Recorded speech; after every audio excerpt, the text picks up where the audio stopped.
एक छोटा सा सवाल था कि त्रिलोकीनाथ भगवान शंकर उन्होंने गणेश जी का सिर काटा तो वही सिर क्यों नहीं जोड़ा?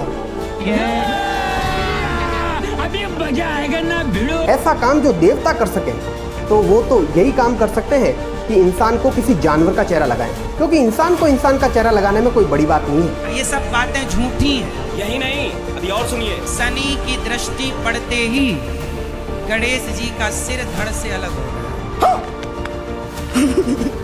ये नकली धर्म लोग आपको भ्रमित करते हैं। एक छोटा सवाल, अगर भगवान शंकर ने गणेश जी का सिर काटा तो वही सिर क्यों नहीं जोड़ा? त्रिलोकीनाथ जिनके लिए कुछ भी असंभव नहीं, वो ऐसा आसान काम क्यों नहीं कर सके? कहीं तो कुछ है जो हमें नहीं बताया गया, कुछ ऐसा जो सदियों छिपाया गया है। एक और पौराणिक कहानियाँ जो शनि की दृष्टि से लेकर हाथी के वरदान तक सब कुछ कहती हैं। वहीं दूसरी ओर संत रामपाल जी महाराज का ज्ञान जो इन कथाओं की पढ़ते उधेड़ता है और दिखाता है वो सच जिसे जानकर आपकी सोच ही बदल जाएगी। तो क्या आप तैयार हैं उस रहस्य को जानने के लिए जो भगवान शंकर, जो भगवान गणेश के चेहरे के पीछे छुपा है? ऐसी ही और वीडियो देखने के लिए हमारे चैनल को अभी सब्सक्राइब करें, वीडियो को लाइक करें, ज्यादा से ज्यादा शेयर करें। चलिए शुरू करते हैं। एक छोटा सा सवाल था कि त्रिलोकीनाथ भगवान शंकर जो सब चीज संभव कर सकते हैं, उन्होंने गणेश जी का सिर काटा तो वही सिर क्यों नहीं जोड़ा? वाह, क्या बात। ये प्रश्न बहुत ऊंचा किया है। क्या नाम है आपका सर? गुरुजी नवीन आर्य नाम है मेरा। कहां से हो? जी यहीं इंदौर से हूँ। वाह, देखिए भगवान भूत भावन महादेव कुछ भी कर सकते हैं, संहारक देव भी हैं और सृष्टि में कोई भी लीला कर सकते हैं। आपका प्रश्न है कि जो सिर काटा था वही क्यों नहीं? तो जो भूत भावन महादेव हैं उन्होंने गणेश जी का सिर एक बात पर काटा, बात नहीं मानी। तो पहले तो गणेश जी थे नहीं। गणेश जी तभी बने जब इनके मस्तक पर जो है गज भगवान का सिर लगा। आपका प्रश्न है कि वही क्यों नहीं जोड़ा? इन्होंने एक हाथी को वरदान दे रखा था भूत भावन महादेव ने कि तुम हमारे सुत बन करके रहोगे। अब उसको सुत बना नहीं पाए तो चिंता में शंकर जी पड़ गए कि ये सुत नहीं बन पाया तो इसका वरदान कैसे पूर्ण होगा। तो अपने पुत्र का जब सिर कट गया तो इन्होंने विचार किया कि उसका वरदान भी पूर्ण हो जाएगा, वो सुत भी कहलाएगा, इनको शीश भी मिल जाएगा। इसलिए गणेश जी के सिर पर गज का सिर रखा।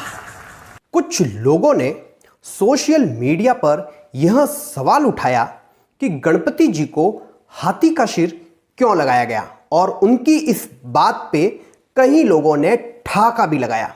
तो मैं आज आपको उस बात का जवाब देने जा रहा हूं, और मेरा आपसे यह अनुरोध है कि आप मेरे इस जवाब को उन तक भी पहुंचा देना।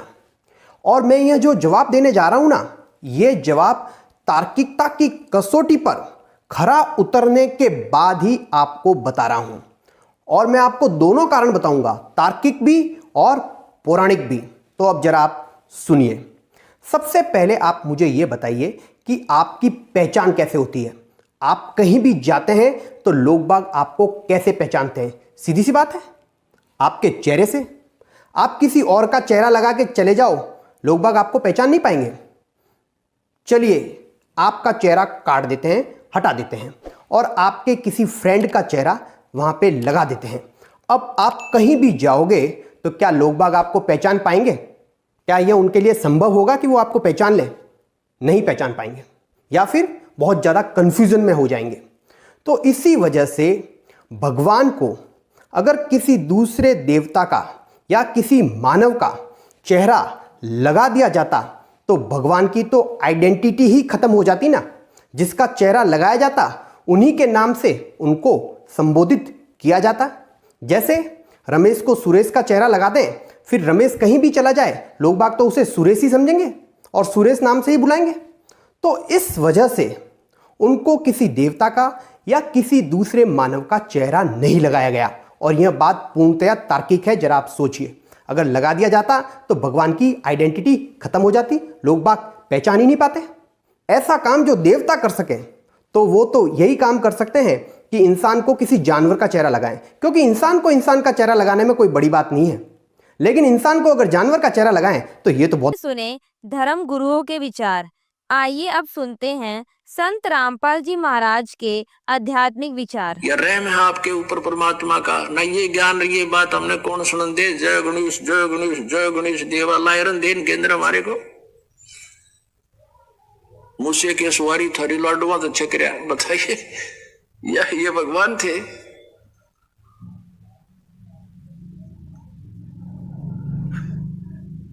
हमने ज्ञान था नहीं, हम इनने के चिपटे रहे सारी उम्र। तो अब परमात्मा ने हमारी आंखें बना दी, पुण्यात्माओं मोतियाबिंद हमारा नाश हो गया, ऑपरेशन हो गया, और अब आपको भी डॉक्टर बना दिया।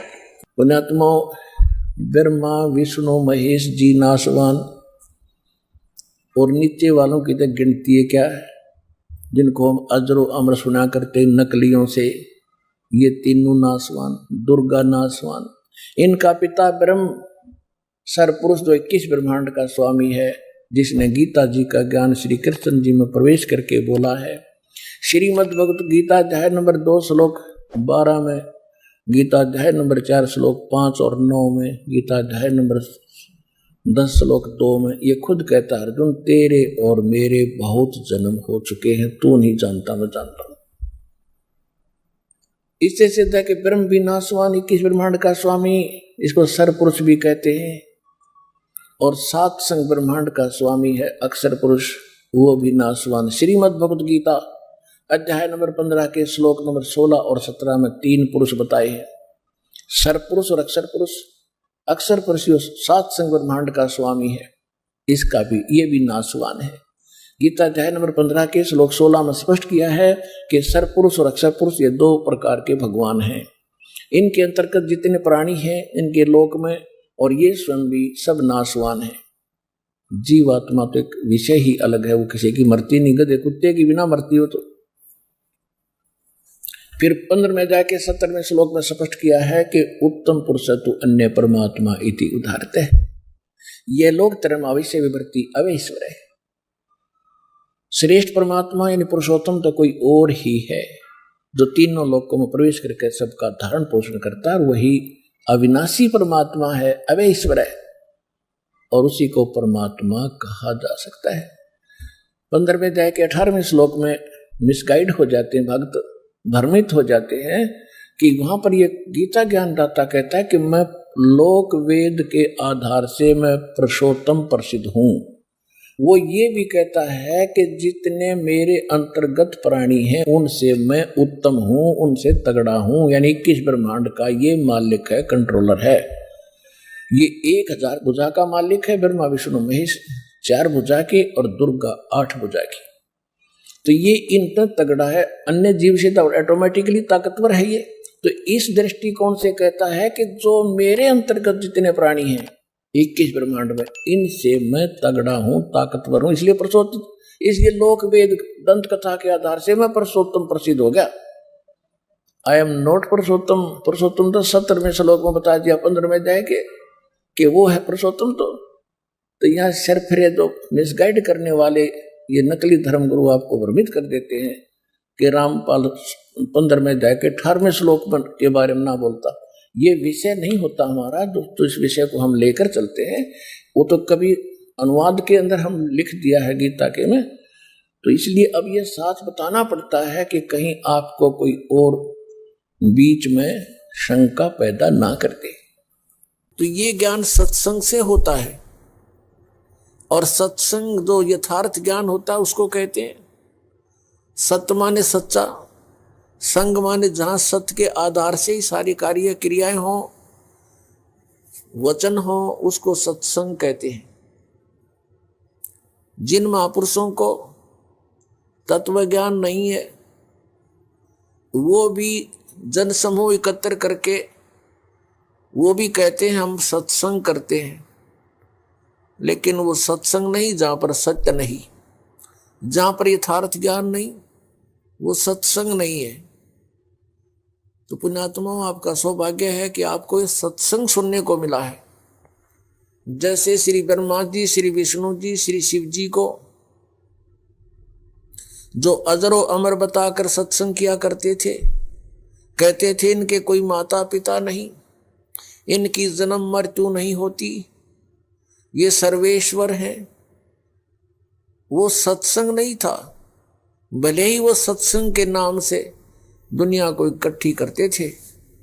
उसके लिए थोड़ा प्रमाण देते हैं कि ब्रह्मा विष्णु महेश अजर अमर नहीं है, इनकी जन्म मृत्यु होती है, इनके माता पिता हैं।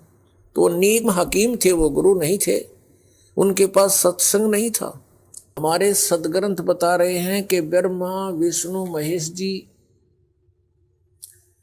ये नासवान हैं, इनकी जन्म मृत्यु होती है, ये इनकी नु समझो जीवन चरित्र है इन भगवानों का। इनकी माता दुर्गा जी है और पिता इनका ज्योत निरंजन काल है, और ये स्वयं स्वीकार कर रहे हैं कि हमारा जन्म मृत्यु होता है, आप हमारी माता हो, दुर्गा को कह रहे हैं। इस श्रीमद् देवी भागवत यानी देवी पुराण ने स्पष्ट कर दिया, नंबर 1 ब्रह्मा विष्णु महेश नासवान है, नंबर 2 दुर्गा इनकी माता है, रजगुण ब्रह्मा सदगुण विष्णु तमगुण शिव जी, ये तीसरा कंसेप्ट क्लियर किया। चौथा ये कर दिया कि ये केवल नियमित कार्य ही कर सकते हैं, ये किसी के संस्कार को यानी अच्छे को या बुरे को कम या ज्यादा नहीं कर सकते। और पांचवा ये हो गया कि दुर्गा को प्रकृति भी कहते हैं। तो पुण्यात्माओं जो ये ज्ञान देते थे वो सत्संग नहीं करते थे, वो सत्संग नहीं था, वो लोक वेद दंत कथा बकवाद थी, उसको सत्संग नहीं कह सकते। अब वर्तमान के अंदर जो सतपुरुष परमेश्वर कबीर देव जी द्वारा अपने मुखारविंद से बोली अमृतवाणी के अंदर से कुछ वाणी चुरा ली और उन वाणियों के आधार से स्वयं भू संत बन बैठे, हल्दी की गांठ से पंसारी बन गए वो, और उनको कख का पता नहीं, सतलोक सचखंड की बातें करते हैं। ये कौन से पंथ हैं? राधा स्वामी पंथ, इसकी सभी शाखाएं, इनके पास कख भी नहीं है, पूरा अज्ञान भरे हुए हैं, जनता को बर्बाद कर रहे हैं। सत्कर मानना पुण्यात्माओं, दास का उद्देश्य है कि सच्चाई को जनसाधारण के रूबरू करूं ताकि इन अज्ञानियों से पीछा छूटे जिन्होंने जीवन अपना भी नाश कर लिया और आपके लिए भी उबाधक बने हुए हैं।